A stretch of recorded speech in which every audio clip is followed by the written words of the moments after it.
I'm going to begin by mentioning monkeypox. It's not called monkeypox anymore. It's been renamed Mpox, and the World Health Organization has declared a global Mpox emergency. They've even found at least one case of it in America. And I mention this to you because it's coming soon to a Facebook group near you.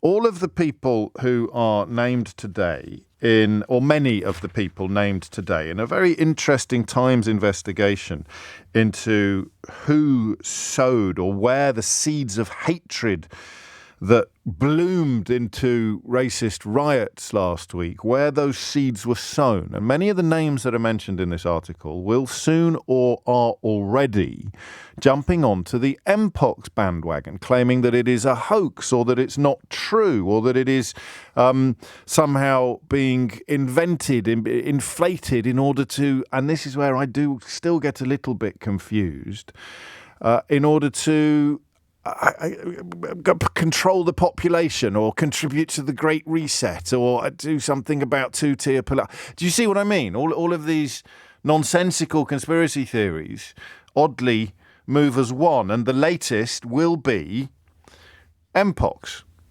It will be a claim that Keir Starmer is somehow responsible for the World Health Organization.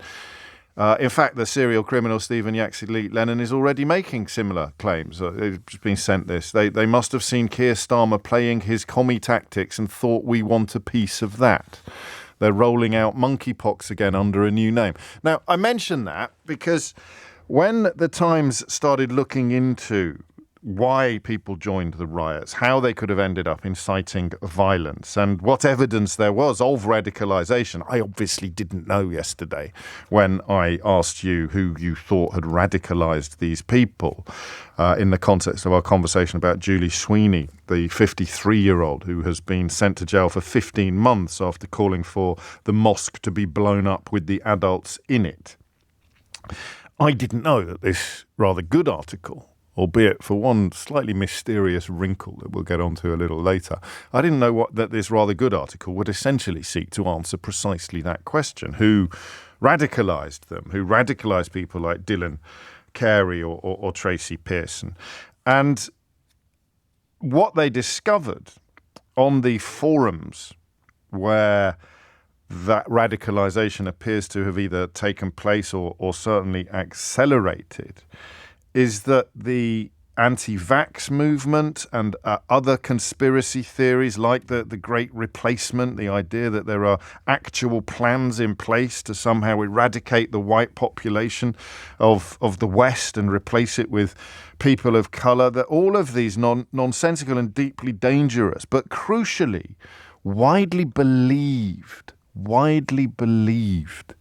nonsenses congregate in the same place. So what they have found is that the groups upon which these people were active, up to and including the one upon which Julie Sweeney posted her desire to see the mosque blown up with all the adults in it, buy into the same sort of stuff. And they'll be buying into Mpox now because Yaxley Lennon is one of the people who is cited repeatedly in the article. But essentially, people believe some of the lies that were amplified with regard to the suspect in the Southport attacks. So we'll take one person. We'll begin with one person, Dylan Carey, a 26-year-old father of one. He was at a rally organised by Yaxley Lennon 3 days before he became an active and persistent participant in the riots. At the last general election, he canvassed for the Reform Company, which Nigel Farage runs.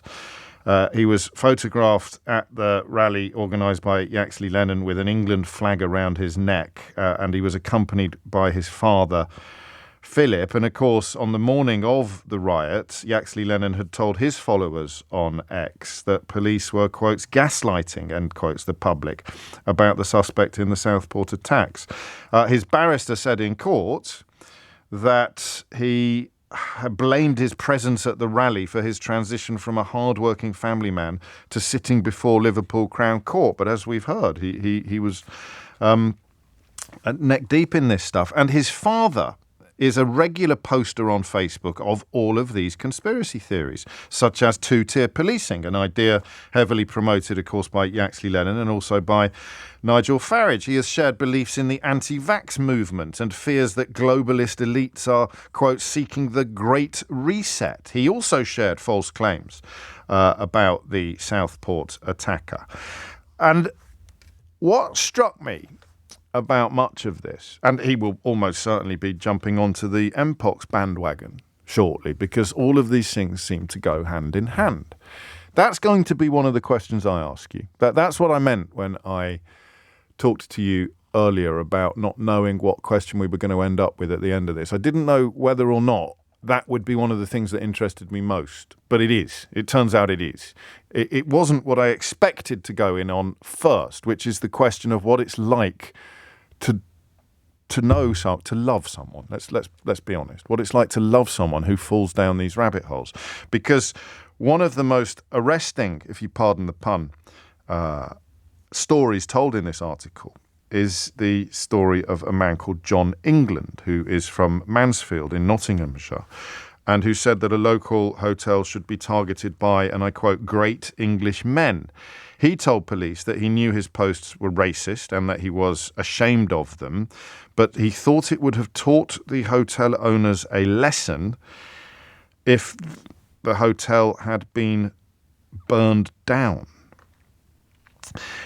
And they spoke to his daughter. This is because the journalists have been sitting in the courts and they have been tracking the online activity of people who have found themselves being sentenced. And they spoke to John England's daughter, who is 20 years old. And she said, and this is where my interest in the question of what it's like to love one of these people really came from.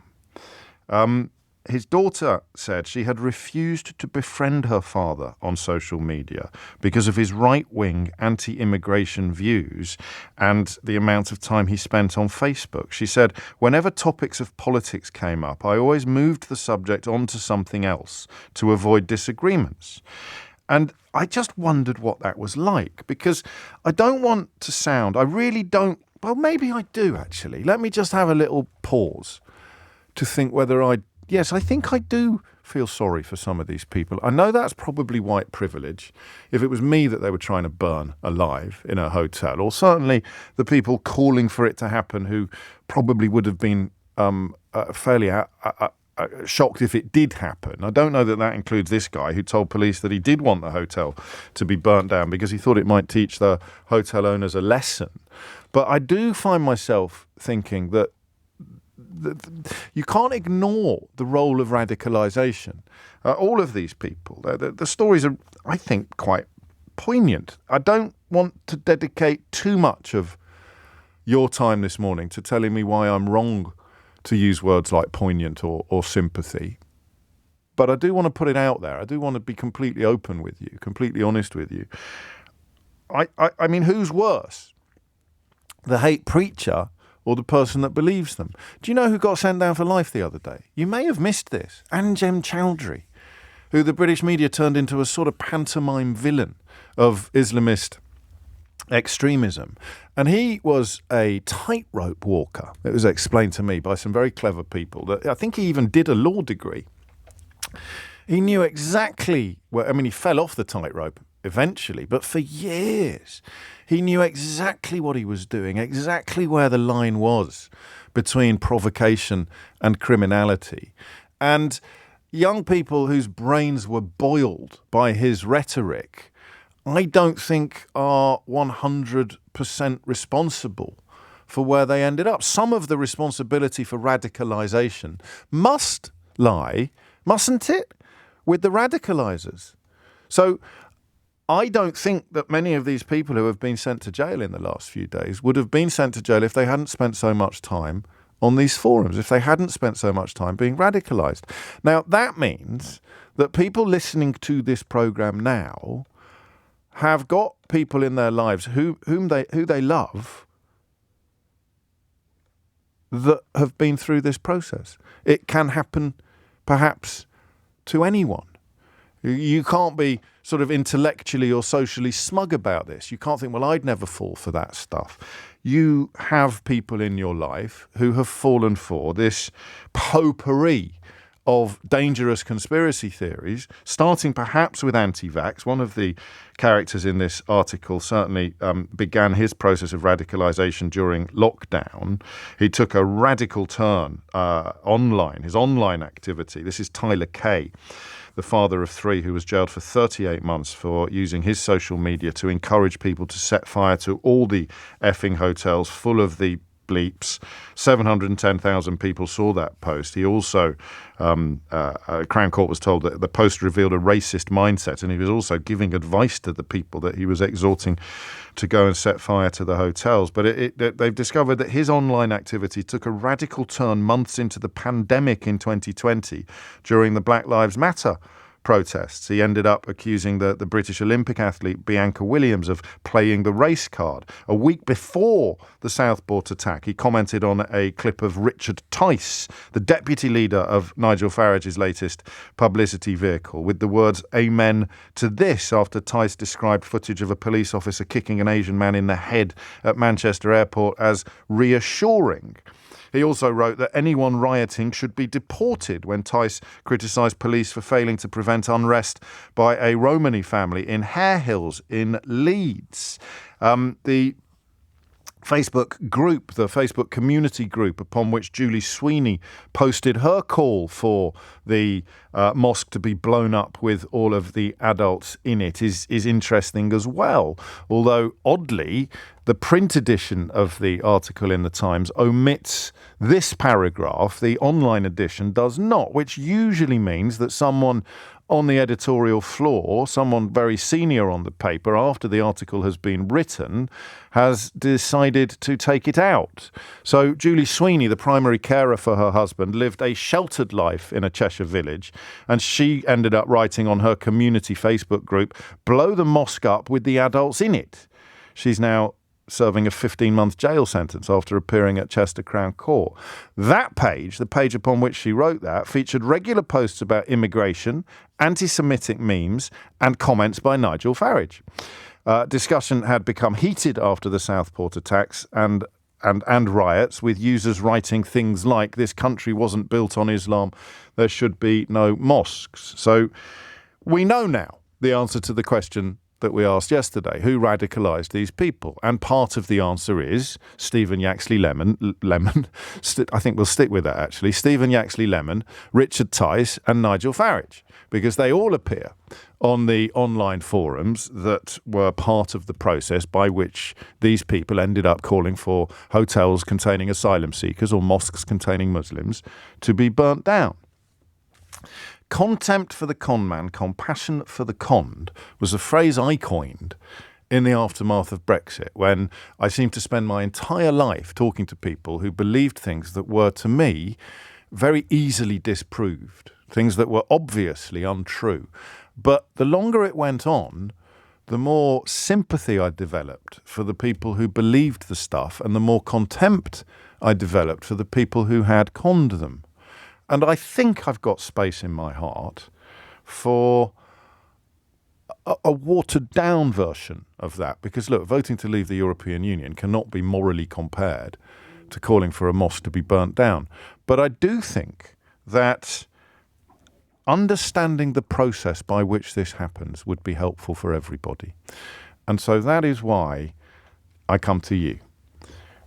What happened to your dad? 0345 6060 When I tell you of a 20-year-old woman who can't be friends with her own father, who she clearly loves, she can't be friends with her own father because of where he has been taken by this form of online radicalisation, starting with the anti-vax stuff, ending with the calls for mosques to be burnt down. When I tell you about her, about that 20-year-old woman,